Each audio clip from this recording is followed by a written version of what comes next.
amados, nós estamos ainda nessa série de mensagens intitulada a série Travessia.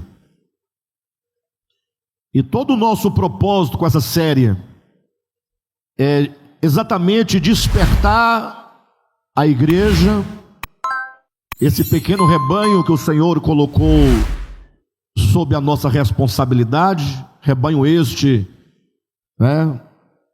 ao qual eu também me incluo. Eu sou uma ovelha deste mesmo rebanho. Estou aqui apenas com uma responsabilidade de transmitir não a minha palavra, mas a palavra de Deus.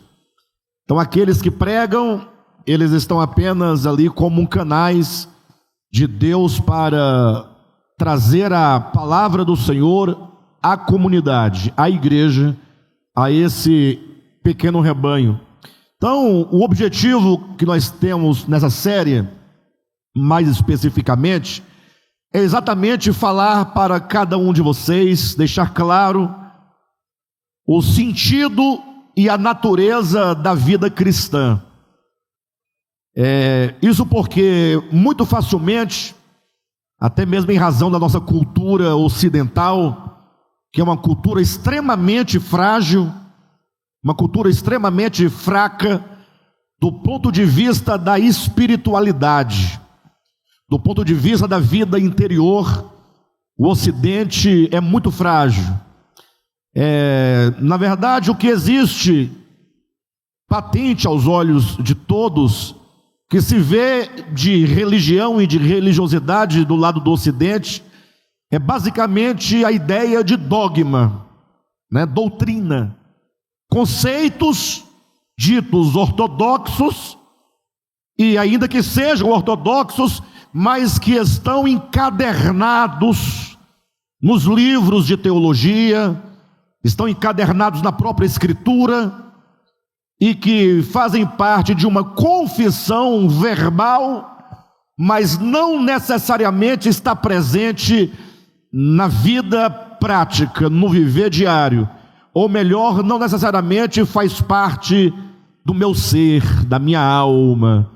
Declaramos muitas coisas corretas, mas não necessariamente amamos e desejamos ardentemente por essas verdades anunciadas. Então a grande necessidade e o objetivo da série Travessia é exatamente este, é conscientizar a igreja sobre a natureza da vida, da verdadeira vida cristã, que consiste num processo de transformação do homem. Ou seja, de nada vale nós fazermos todas as coisas externamente falando, seja congregar, seja ler a Bíblia, seja ofertar, ou cantar, orar, jejuar, se você não estiver experimentando organicamente mudanças espirituais. Então, às vezes a gente reduz a vida cristã a algumas poucas práticas. O DEVAP, então, misericórdia, porque pelo menos aí em outros segmentos do cristianismo, eles impõem um tanto de coisa para parecer que está acontecendo alguma coisa. Imagina um tanto de doutrina. Tem lugares por aí que você não pode comer carne de porco, você não pode temperar a salada com vinagre, você não pode tomar café, não pode tomar Coca-Cola, não pode comer margarina. É verdade. Chegam ao ponto de dizer que quando Cristo vier, quem tiver 1 grama de carne na barriga não sobe. E taca um véu na cabeça para dizer que é santo. Aí exige-se roupa, exige-se isso, exige-se aquilo outro, e dá então a essas pessoas uma impressão de que alguma coisa está acontecendo. Na verdade não está acontecendo nada absolutamente, é só uma parafernália de coisas que dão uma certa aparência, mas a alma continua pequena, mesquinha, impura, avarenta e facciosa e tantas coisas mais. Mas o DEVAP não tem basicamente nada. O DEVAP não impôs nenhum uso e costume para vocês. não é? Aqui é dito que cada um deve ouvir a palavra, deve orar e deve seguir a unção do santo que está sobre cada um, essa unção que nos guia e nos diz como viver. Ou seja, você tem o Espírito Santo, então é Ele que vai te guiar na sua consciência, no seu coração, como viver. Então, como a nossa igreja não tem nada assim de parafernália de doutrinas, de usos e costumes, então você fala assim, então eu não tenho mais nada, ficou só os cultos para frequentar, a ofertinha para levar e cantar as músicas do louvor, e quando o Rodolfo pede para levantar a mão, você levantar, pede para bater, você bate a palma, pronto, só ficou nisso. Mas não é isso, amados, não é isso. Ainda que essas coisas possam eventualmente fazer parte, porque somos humanos e como seres humanos nós nos organizamos, né? Mas o DEVAP está profundamente empenhado na vida espiritual da alma, do coração e da consciência. E aí, quando nós nos colocamos neste horizonte de uma salvação orgânica que acontece na alma, aí nós estamos agora frente a questões muito grandes, muito sérias e muito complexas, porque a nossa alma, ela é triste. O pecado tem nos tocado e nos contaminado de tal maneira, né, que quando nós ouvimos o Evangelho, se ouvirmos atentamente, nós nos assustamos, tamanha a diferença e a disparidade entre o que somos e o que precisamos ser, entre aquilo que somos em razão do pecado e aquilo que nós seremos pela transformação do Espírito Santo por meio da fé, do arrependimento, da graça e do poder de Deus. Então nós estamos insistindo nessa série de mensagens sobre algumas travessias menores que nós precisamos fazer antes de atingir a grande travessia que será a nossa transformação final, ao atingirmos a plenitude de varão perfeito, a estatura de Cristo, não é? Ou seja, estamos tomando a Escritura e fazendo a transição Antigo-Novo Testamento, mas sempre orientando a uma transição Antigo-Novo Testamento orgânica. Ou seja, não é meramente dogmática. Afirmei aqui algumas semanas atrás que por muitos anos nós enfatizamos a ideia Antigo-Novo Testamento, o que é correto, do ponto de vista doutrinário, do ponto de vista de como a verdade se apresenta na Escritura. Não tem nada diferente nisso, está tudo certo, não é uma mudança de doutrina, não, admitimos, inclusive nós partimos do pressuposto doutrinário para dizer que agora aquilo que se entende por doutrina deve acontecer dentro de mim.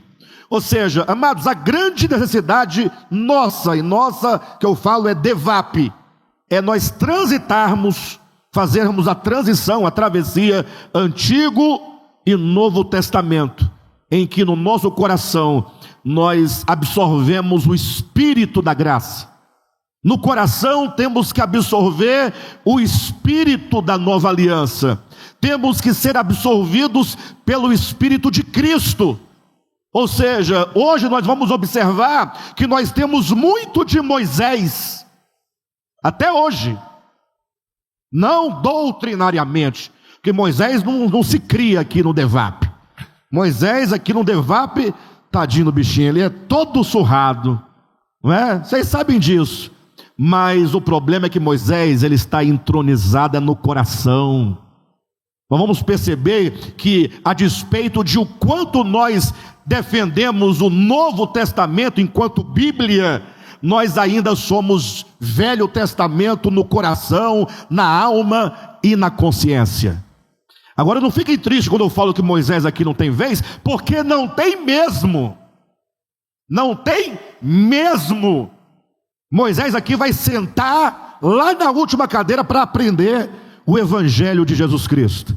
É evidente que se Moisés estivesse hoje vivo, ele estaria no Evangelho, óbvio, Porque ele foi um grande, um dos maiores servos de Deus de toda a era da antiga aliança.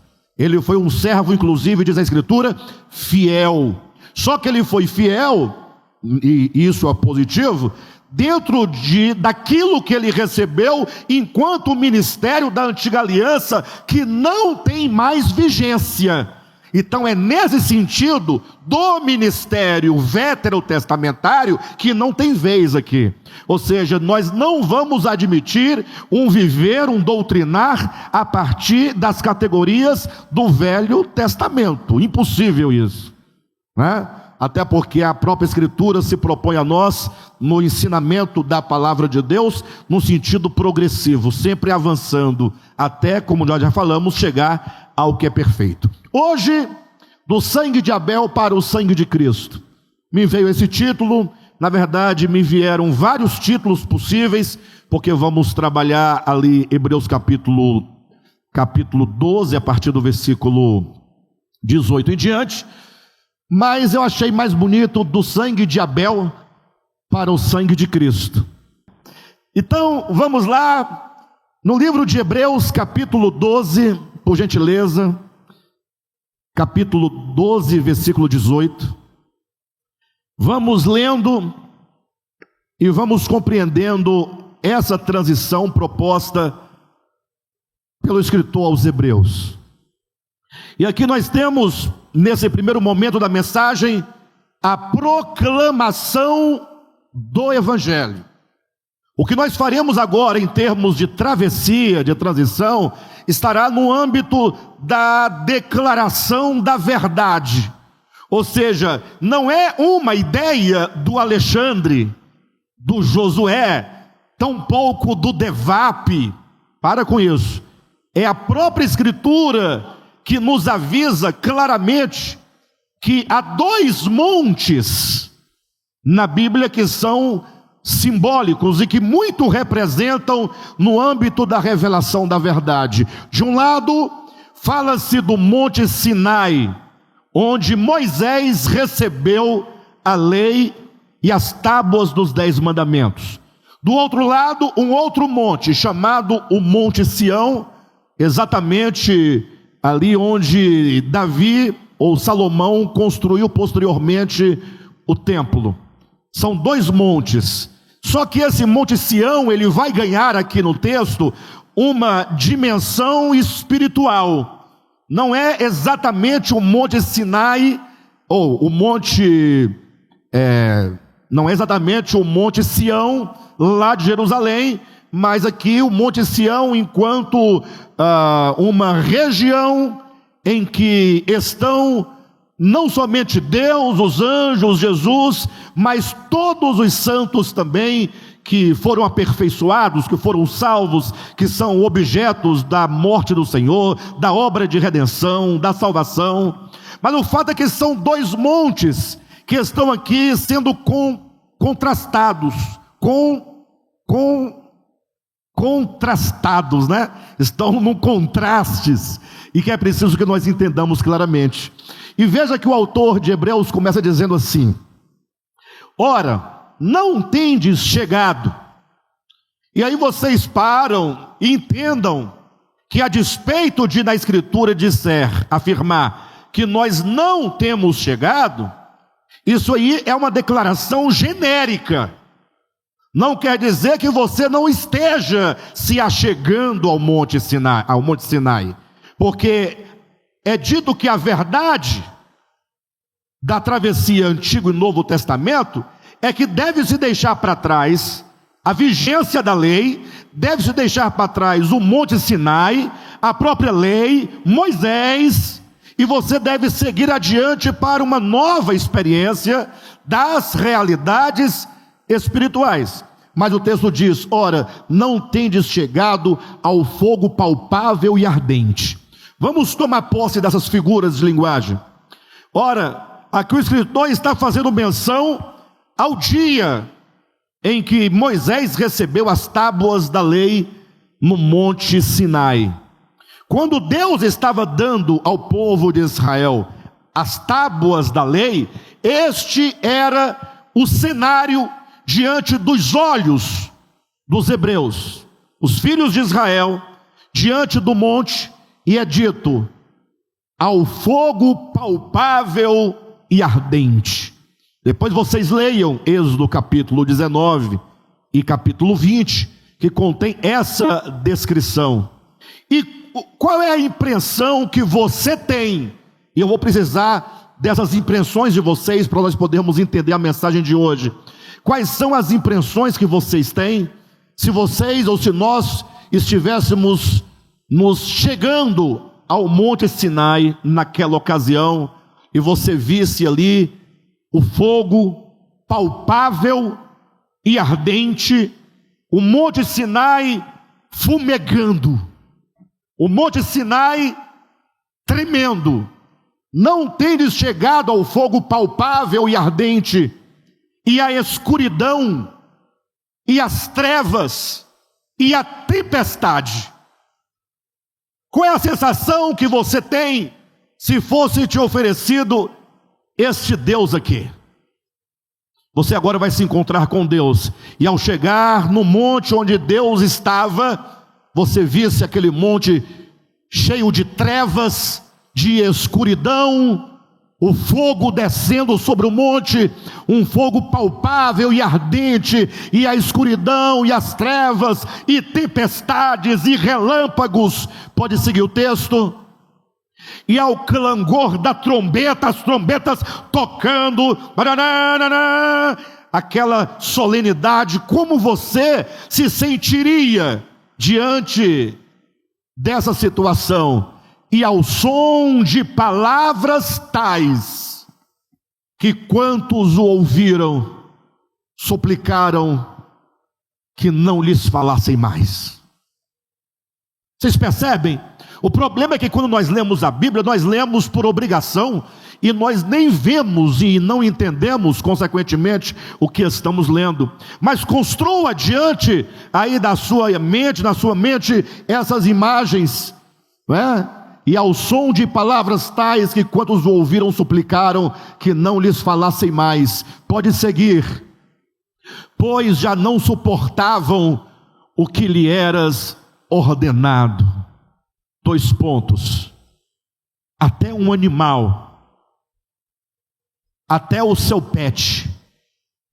Você que tem pet, você olha para o seu pet, você vê pureza? Você vê pureza no seu pet? Eu estou perguntando. Seu gato, seu cachorro. Agora imagine só, lá não tinha gato e cachorro, mas devia ter cordeiro, né? Um cordeirinho. Então, quanta singeleza, quanta pureza você vê. E mais aquela circunstância, até mesmo um animal, o bichinho sem juízo, sem consciência, sem entendimento, até mesmo o animal, se tocar o monte, será o quê? Por que apedrejado? É uma ordem?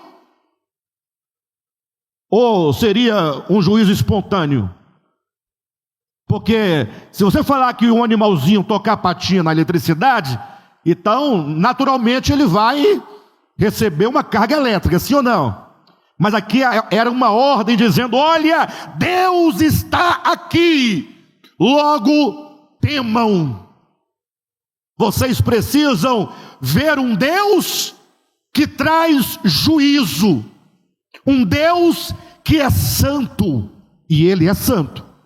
Mas o problema é o modo como se coloca esse Deus diante do povo, e para que todos temessem diante da sua impureza, diante do seu pecado. Até um animalzinho, se o animal tocar a patinha no monte, vocês devem apedrejá-lo. Qual que é a ordem? Ora, se o animalzinho tocasse a pata no monte, e nós somos ordenados a pegar pedras e atirar no cachorro, e atirar no gato, atirar no cordeiro, até ele morrer, cuidado. Cuidado você, porque você não tem a pureza, a inocência, a inconsciência de um animalzinho. Ou seja, aqui é para você ficar esperto. Aqui é para você saber que você não vai longe Logo, logo o fogo ardente cairá sobre você e você será destruído. Você será condenado, você será queimado. Mas antes de você ser queimado e destruído, o gafanhoto ainda vai comer sua lavoura. Seus filhos serão vendidos como escravos. Suas filhas serão levadas como escravas e dadas a estrangeiros. Antes disso, vocês terão sarnas no corpo e sardas também. Terão doenças. Suas mulheres serão abusadas por outras pessoas. Vocês fugirão dos povos, serão levados cativos, até que por fim vocês sejam desgraçadamente condenados à morte. E não era pouco, como diz o texto, seguindo adiante, na verdade, de tal modo, era horrível o espetáculo que Moisés disse. Se o Moisés, que é o camarada, que estava lá, mais pertinho, fazendo a mediação, era o camarada que o rosto brilhava e tal, se o Moisés, que era Moisés, ele disse: sinto-me aterrado e trêmulo de tão horrível que era o espetáculo do Sinai. Aí eu pergunto para vocês: o que se pode esperar desse povo que a este monte se achegou? Amor? Estou perguntando. Essa igreja do Sinai, você espera que os irmãos sejam irmãos compassíveis? Se ele vive debaixo do chicote com foguinho no rabo, o que se espera dessa igreja do Sinai? Perdão? Ora, um irmão que nessa congregação do Sinai erra, e eu pergunto aqui, quem já errou? Deixa eu ver a mão, só de quem errou alguma vez. Você já errou? Fora aqueles erros que você cometeu e ninguém sabe, e até você finge não saber. Você finge não saber porque você tem medo de que você pensando nele alguém escute. Aí você esquece. O que se espera de um irmão dessa assembleia mosaica, diante desse espetáculo, quando o irmão erra, que não vamos fazer com ele, queridos? Qual é a nossa atitude para com ele? Se é para apedrejar o animalzinho, apedrejemos o quem? O irmão, com pedras na cabeça, pedras de fogo, pedras na nuca, aqui na têmpora, e o sangue caindo, nós dizendo: exatamente. Mas o escritor dos Hebreus está dizendo: nós não nos achegamos a este monte, não nos achegamos a esta aliança, não nos achegamos a este Deus. Vocês vão entender porque eu estou usando a palavra a este Deus. Calma, vamos chegar lá. Nós não nos achegamos a esse espetáculo horrível. Não, nós nos achegamos a um outro monte. Diga amém. Quanta graça do Senhor, irmãos. E eu vou dizer para vocês que por muitos anos da minha vida eu me acheguei ao Monte Sinai. Crente, evangélico, dito cristão, eu era um bom representante do Monte Sinai. Eu era uma espécie de substituto de Moisés. Me assentava na cadeira de Moisés para julgar, para condenar. Fiz isso aqui dentro desse ministério. Os mais antigos sabem disso. Fui severo, até no dia que a severidade chegou até a mim, e eu clamei por misericórdia. Agora você quer misericórdia? Então você faz o que faz, julga como julga, e agora você quer misericórdia? Veja que o escritor diz que nós não nos achegamos a este monte, mas quanta graça. Vamos seguindo adiante no texto, e ele diz: mas, esse mais é maravilhoso, irmãos, os mais da Bíblia são uma bênção, né? Mas tendes chegado ao Monte Sião. É engraçado os irmãos falando amém. Ai. Uma fala, amém, a outra, amém. Aí o outro, glória a Deus. Aí os outros tudo olhando, o que está acontecendo? O que esse povo está vendo que eu não estou vendo? Olha quanta graça, queridos. Mas vós tendes chegado ao monte Sião. Diga, nós nos achegamos ao monte Sião. Quanta graça o Senhor tem a nosso favor de nos permitir esse tempo. Mas vós tendes chegados ao monte Sião, e a cidade de quem? Do Deus vivo. Mas lá no Sinai tem um Deus também lá descendo, não tem não? Com as tábuas, bravejando ou não, pessoal? Espumando, iracundo, exigindo a morte de quem? De um cordeiro. Mas vós tendes chegado ao monte Sião, e à cidade do Deus vivo, a Jerusalém celestial, e a incontáveis hostes de anjos, e a universal assembleia, pode seguir, e a igreja dos primogênitos arrolados nos céus, e a Deus, o juiz de todos, e aos espíritos dos justos aperfeiçoados, pode seguir, e a Jesus. E vocês têm se achegado a Jesus. A quem você tem se achegado? Ô pessoal, ajuda aí, ajuda a mensagem a ficar boa, não é? Vocês têm chegado a Jesus. Quem é esse tal de Jesus? É o mediador. Jesus, o mediador da nova aliança. Essa aliança, esse trato, esse pacto, esse acordo, esse concerto é novo, é uma nova aliança. Vocês têm se achegado ao sangue. Mas que sangue é esse? É o sangue da aspersão. É o sangue de Jesus, derramado a favor de todos.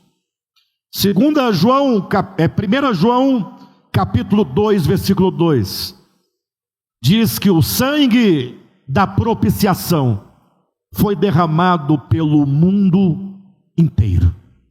Ou para ser mais claro, não somente por nós, mas também pelos pecados do mundo inteiro.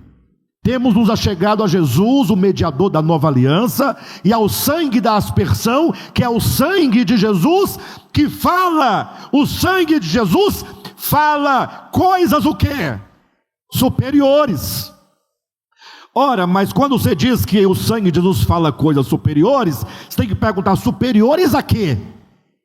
Porque o que é superior deve ser superior a alguma coisa. O sangue do Senhor, que é o sangue da aspersão, fala coisas, ele é uma mensagem, é o sangue da boa nova, e esse sangue fala coisas superiores ao que fala o próprio Abel. Então nós temos dois sangues, o sangue de Abel e o sangue de Jesus. O sangue de Abel, ele ficou na categoria do Sinai. Ele foi colocado aqui, dentro da ideia da nova aliança, exatamente para contrastar com o sangue de Jesus. Mas o sangue de Abel deve estar lá no Monte Sinai, falando. E aqui no Monte Sião, na nova aliança, o sangue de Cristo falando. A pergunta é, o que fala o sangue de Jesus? Qual é a mensagem do sangue de Jesus? Porque se fala coisas superiores, o que ele fala? E por que superior? Aí para nós entendermos, basta você ler claramente a história de Abel.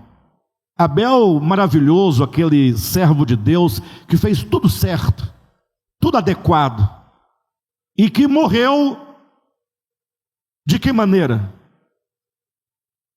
De que maneira morreu Abel? Eu preciso que vocês me entendam aqui. De que maneira morreu Abel? Se entregando, dizendo: olha, eu dou minha vida por vocês, em amor, por decisão. Foi isso? Abel deve ter resistido à morte. Certamente Abel resistiu à morte. Assim como se qualquer um de nós aqui estivermos em um lugar e alguém vier com a pedra ou com um pau tentando nos acertar para tirar nossa vida, nós vamos o quê? Correr? Sim ou não? Nós vamos fugir. Se ficarmos encurralados, nós vamos colocar nossas mãos e braços diante de nós para nos defendermos. E se pudermos tomar o instrumento, nós vamos tomar e vamos resistir e vamos lutar pela nossa vida. É normal. É instintivo, mas o fato é que Abel, ele foi assassinado. Não há morte voluntária, não há entrega, não há amor, não há graça, ele foi assassinado. Não tira o mérito de Abel de ter sido assassinado por uma causa justa e boa, que foi a oferta e o serviço que ele prestou a Deus.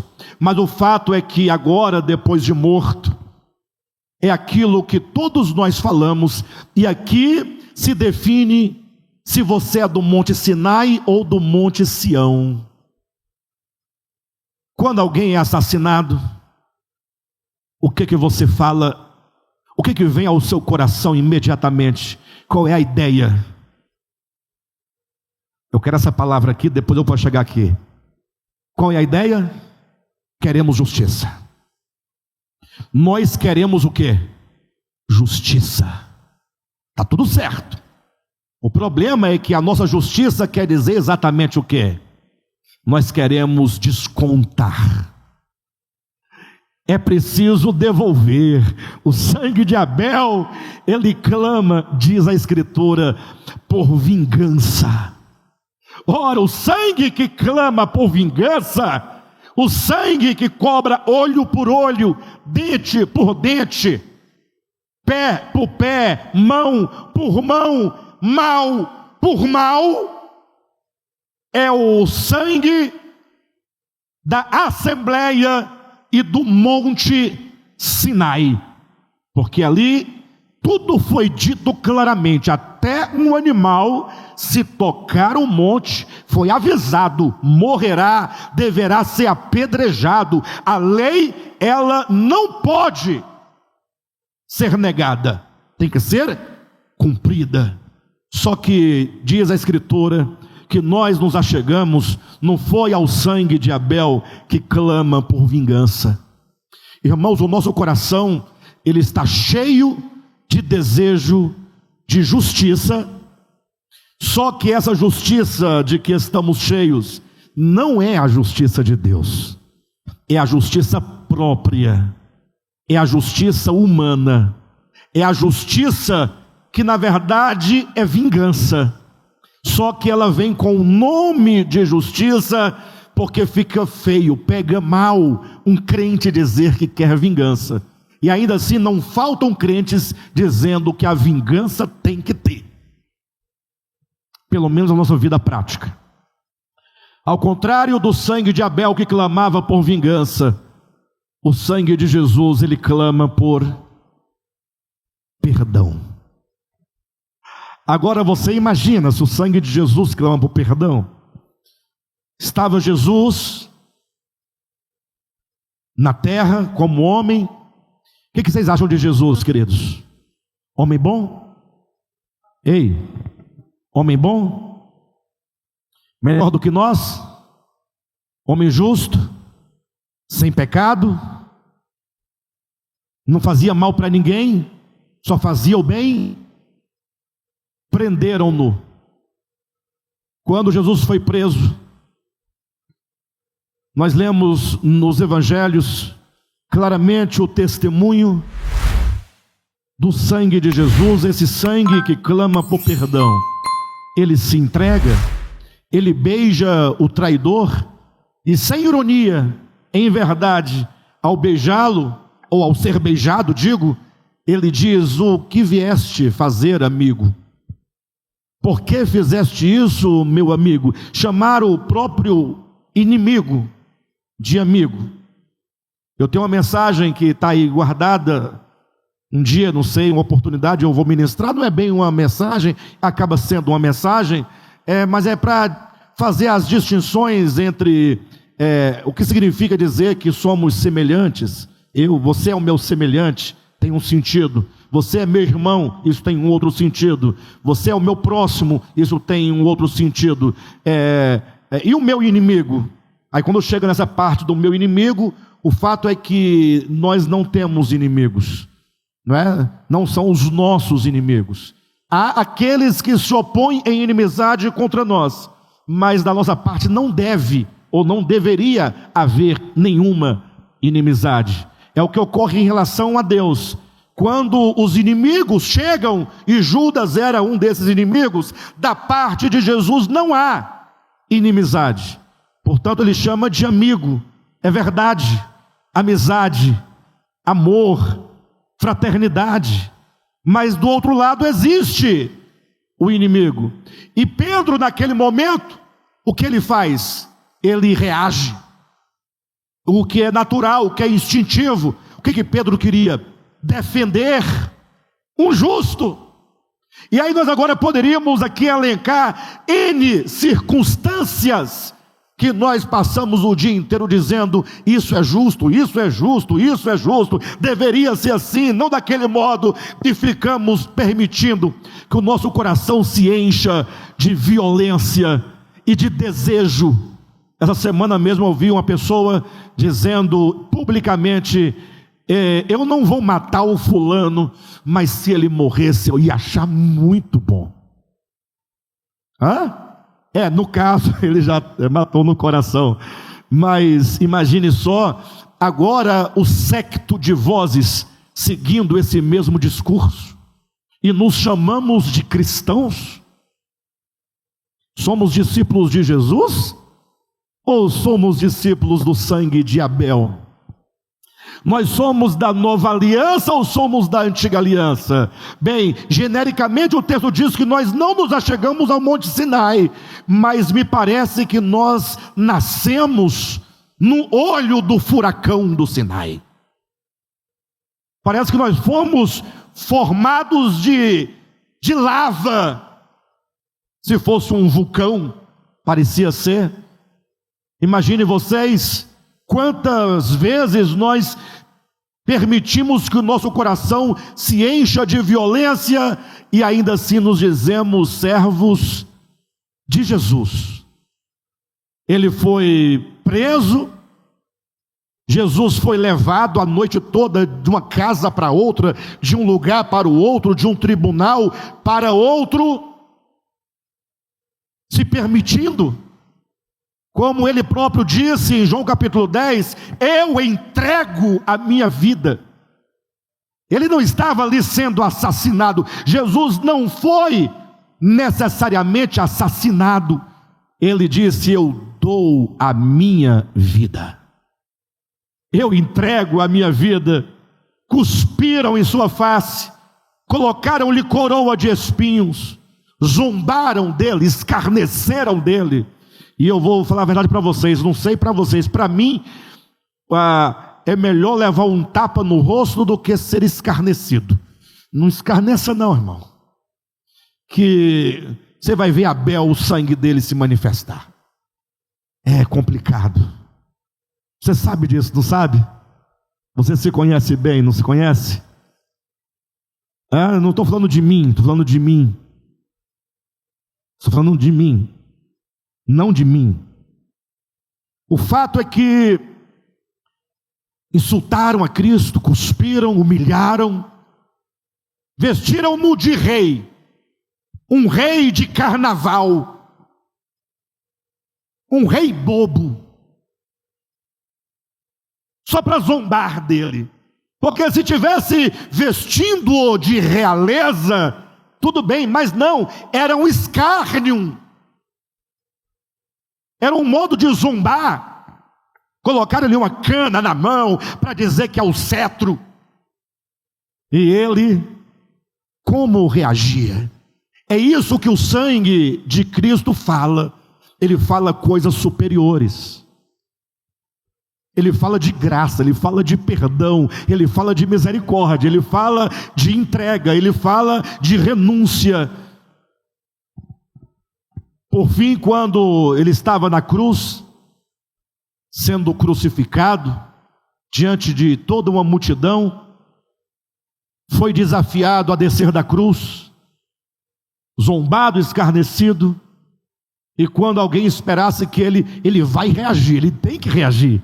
Imagina nós lá diante da cruz, ele tem ou não que reagir? Ele é Deus. Cadê o Senhor dos exércitos?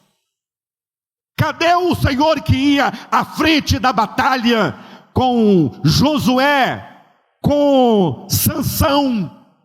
Cadê o Deus de Elias para mandar sair de trás do monte duas ursas e comer vivo aqueles camaradas, aqueles soldados, e devorar todo mundo, trazer uma lepra na língua deles? Cadê o Deus das batalhas, da espada?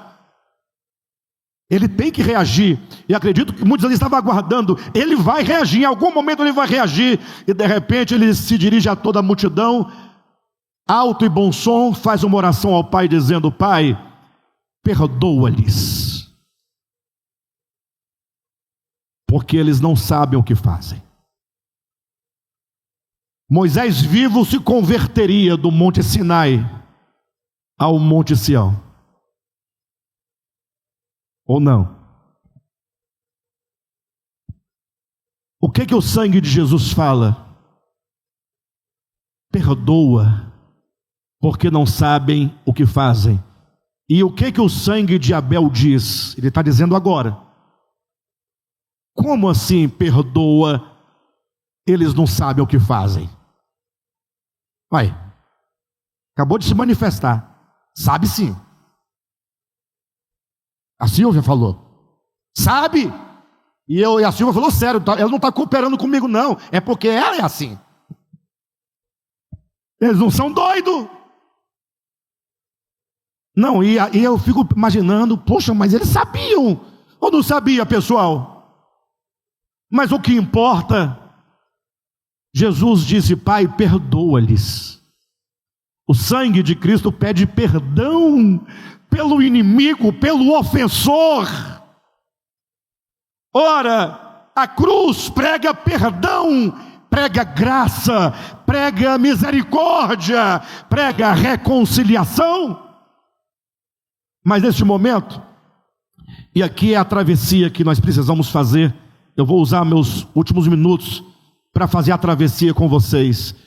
A pergunta é: Alexandre, é difícil isso aí, porque a impressão que dá ao ouvir essa ministração é que tem dois deuses, um do Sinai e outro de Sião.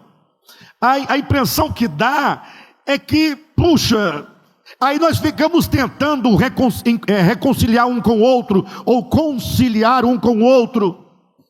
O fato é que, quando nós falamos dessa maneira, apresentando, na verdade, essa necessidade de nós mudarmos de monte, a primeira coisa a fazer, e o que você tem que colocar no seu entendimento: você quer a vida eterna? Jesus diz, escute, João capítulo 17, versículo 3. É Jesus que está dizendo, queridos, não sou eu. Agora, vou falar sério, agora é sério.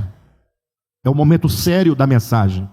É o momento fundamental da mensagem, desta mensagem. Para você entender, senão você não vai fazer a sua travessia. É urgente esse apelo e esse chamado a essa travessia. Jesus disse: olha, a vida eterna é esta. Poderia ser dito: e a vida eterna consiste em. Eu quero vida eterna. Todo mundo quer vida eterna, porque quer vida boa. Porque dizem que o inferno é ruim, tem fogo. Meus amados, E a vida eterna é esta. Aí todo mundo quer vida eterna. E por que você quer vida eterna? Porque, lógico, é viver eternamente, sobretudo se for num paraíso. Tem quem diga que lá tem 7 virgens para cada homem que vai para lá, né? Nós não temos esse pensamento, mas temos coisas semelhantes. Não, lá tem coisa melhor do que mulher, do que virgens. Tem maná. Josué é engraçado, ele fica me olhando assim com decepção tão grande. Tem maná. Tem gente que é mais esperto, né? Prefere as virgens que o maná. Mas o fato é que vai ser um lugar bom, tranquilo, não tem morte, não tem dor, não tem luto, mas não vai por aí. Isso é mera religião, religiosidade, isso é uma bobagem danada. O fato é que a vida eterna não é você ir para um lugar bom, um ambiente exterior, legal, fresco, não abóboda, azul, celeste, para de bobagem. A vida eterna é isso que nós temos que entender: salvação, redenção. A vida eterna, ela consiste em conhecer. Conhecer, em termos bíblicos, significa relacionamento. E relacionamento este que nos transforma, porque todo relacionamento nos faz nos identificarmos com aquele a quem nós admiramos e aqueles a quem nós amamos. E a vida eterna é esta: que te conheçam a ti. Isso é Jesus dizendo ao Pai: Pai, a vida eterna consiste em que os teus filhos te conheçam a ti e conheçam a Jesus Cristo, a quem enviaste. Ou seja, o grande chamado do Novo Testamento, do Evangelho, da Nova Aliança é: precisamos conhecer a Deus. Mas aqui nós temos um adjetivo: conheçam a ti, o único Deus, o quê? Verdadeiro. Essa é a palavra. Conheçam a ti, o Deus verdadeiro. Ou seja, nós precisamos, como igreja, conhecer o Deus verdadeiro. Talvez nós conheçamos muito bem o Deus de Elias, o Deus de Moisés, o Deus de Abraão, o Deus de Gideão, o Deus de Sansão. O Deus de Sansão era tão bacana que até no final matou um bocado de gente. Até para morrer, morreu matando. Talvez você conheça o Deus que mandava não somente matar os homens guerreiros das cidades estrangeiras, mas também suas mulheres velhas, e deixar as novas vivas. Beleza? Mata as crianças, homens, mas deixa as meninas crescerem. Vocês vão precisar delas no futuro. Não adianta me olhar, está escrito. Ou você não lê a Bíblia, ou você finge que não está vendo. E aí dizia: e quando vocês matarem os homens e os meninos homem, e matam os moços também, as donzelas, não. Deixa as moças. Moça tem o quê? Tem vantagem. Guarda para vocês, para os seus filhos. O que a gente faz com os cavalos? Cavalo participa do exército. Fala o seguinte: a gente pode matar os cavalos? Não, matar cavalo. Onde já se viu matar cavalo? Isso é um crime. Apenas corta-lhes os tendões das pernas, para que eles fiquem caídos e não possam andar e morram à míngua.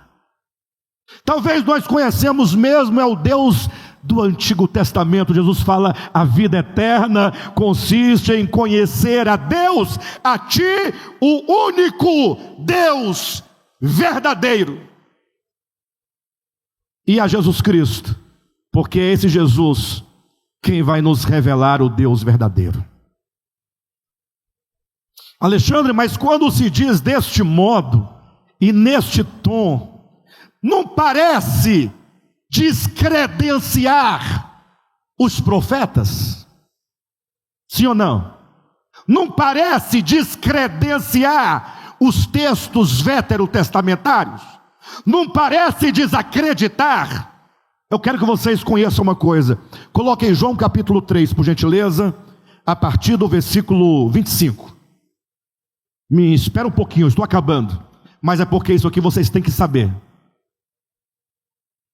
Não é o Alexandre que está falando mal de Moisés, de Zacarias, de Zorobabel. Não. Quem vai falar agora e quem vai explicar este tópico no qual estamos agora é o próprio maior de todos os profetas de lá. De todos os profetas de lá, Antigo Testamento, chama o maior deles, e ele vai ter aqui uma revelação, e ele vai dizer exatamente essas palavras. Diz assim: ora, entre os discípulos de João, aqui João Batista, e um judeu, suscitou-se uma contenda com respeito à purificação. Daí dá para imaginar um grupo de discípulos de João e um judeu debatendo sobre purificação. Quem ganhou a batalha até aqui? Até aqui quem está ganhando são os discípulos de João, porque são muitos. Um judeu debatendo com os discípulos de João, todo mundo falando ao mesmo tempo no ouvido do judeu. A ideia era: o que purifica? E os discípulos de João falavam assim: deve ser o batismo de João, batismo de água. João Batista foi chamado para batizar, que traz o que? A purificação. O judeu dizia: não, nós temos as águas abençoadas, as oblações, nós temos isso no templo. Aí está o debatendo. Vamos perguntar para João Batista, porque o judeu provavelmente jogou alguma coisa na cara deles, dos discípulos. Talvez esse judeu tivesse dito: até parece que esse tal de João é bom mesmo. Sabe por quê?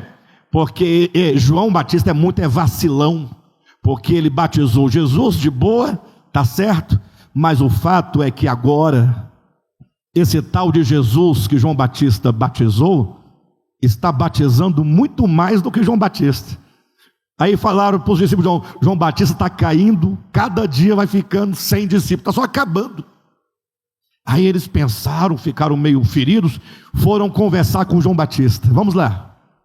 E foram ter com João, e lhes disseram para João Batista: ô mestre, aquele que estava contigo além do Jordão, lembra?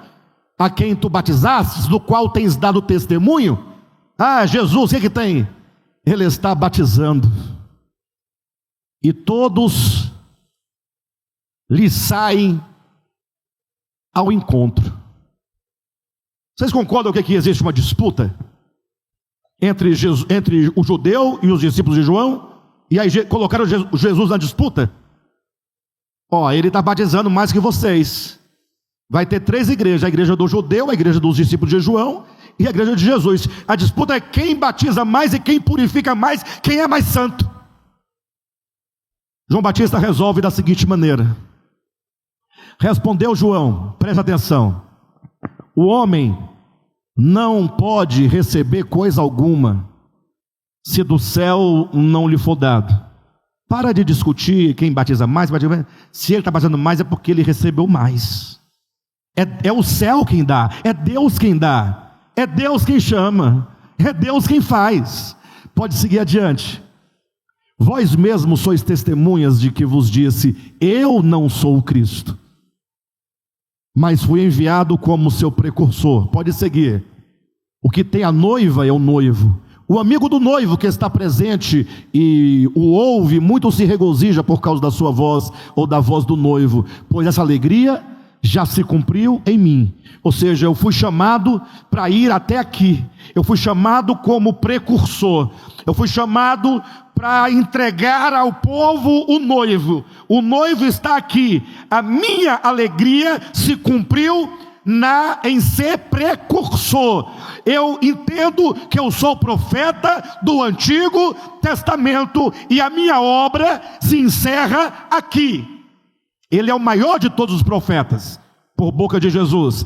Ele está dizendo: o meu ministério se encerra aqui, agora é o noivo, pode seguir adiante. Convém que ele cresça e que eu... Irmão, quão verdadeiras são essas palavras. Aqui é João Batista, maior do que Moisés. De todos os profetas, João Batista foi o maior. De todos os homens nascidos de mulher, não houve profeta como João Batista. E ele está dizendo: agora nós, e nós não é o povo não, nós os profetas, precisamos diminuir até desaparecer. E ele deve crescer. São palavras do maior de todos os profetas. Importa que ele cresça e que eu diminua. Pastor, eu acho que não é isso que ele quer dizer não. Então segue adiante na leitura. Quem vem das alturas, ele está falando de Jesus. Que a questão aqui não é João Batista e Jesus. João Batista não é o representante ou é o maior de todos os profetas. Se ele é o maior de todos os profetas, então, e aqui inclui todo mundo, porque ele é o maior. Quem vem das alturas? Ah, Jesus, não é possível. Tem que ler isso para vocês ainda?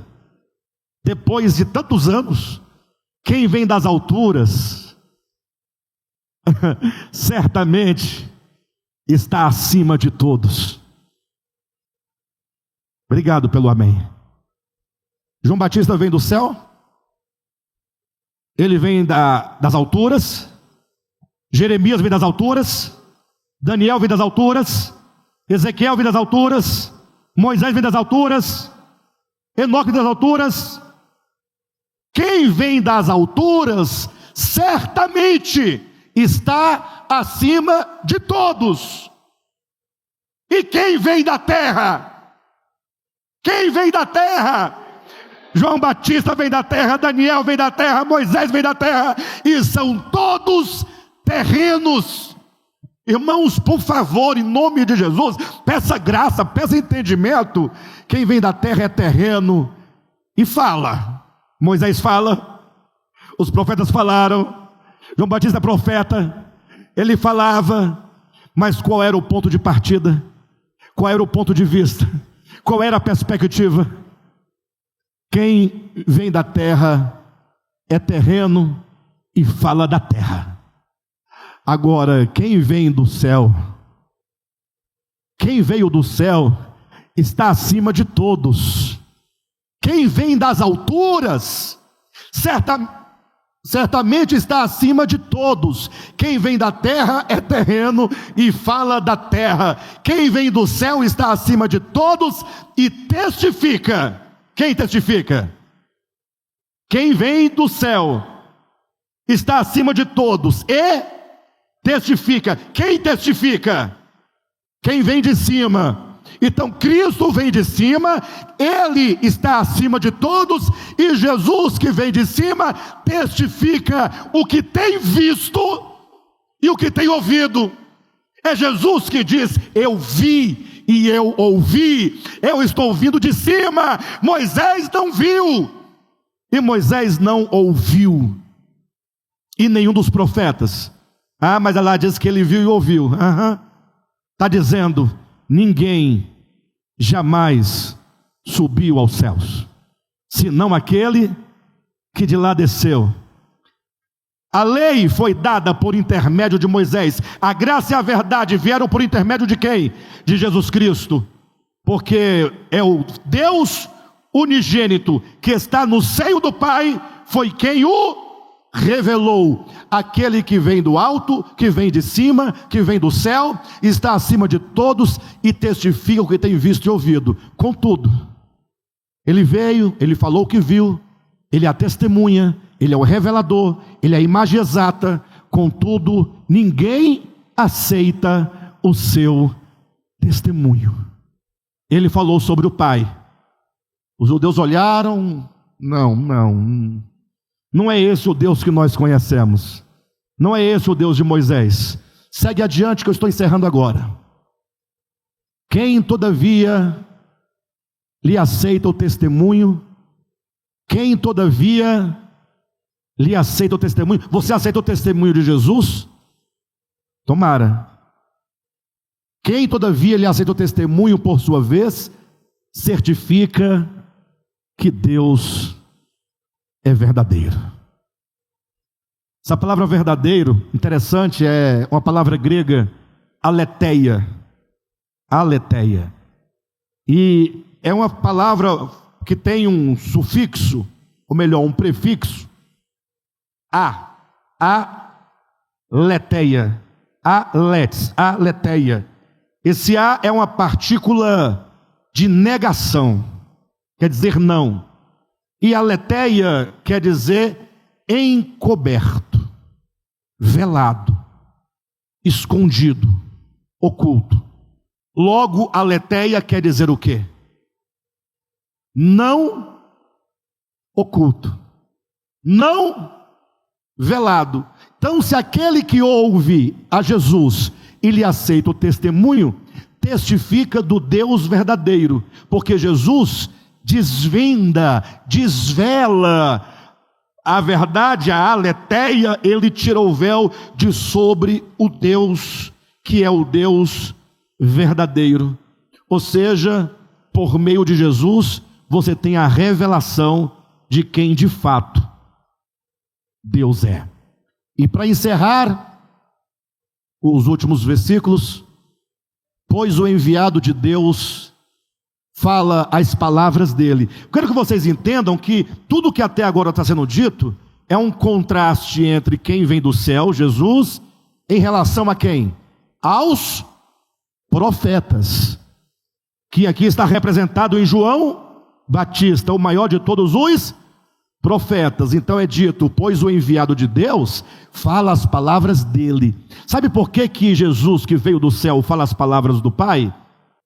Porque Deus, a Jesus que o enviou, não lhe dá o quê?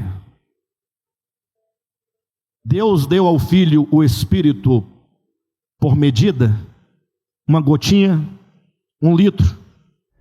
Ou seja, ele tem a plenitude do Espírito. E por que ele tem a plenitude do Espírito? O que tem o Espírito a ver com a história? É porque diz a Escritura que o Espírito perscruta as profundezas de Deus.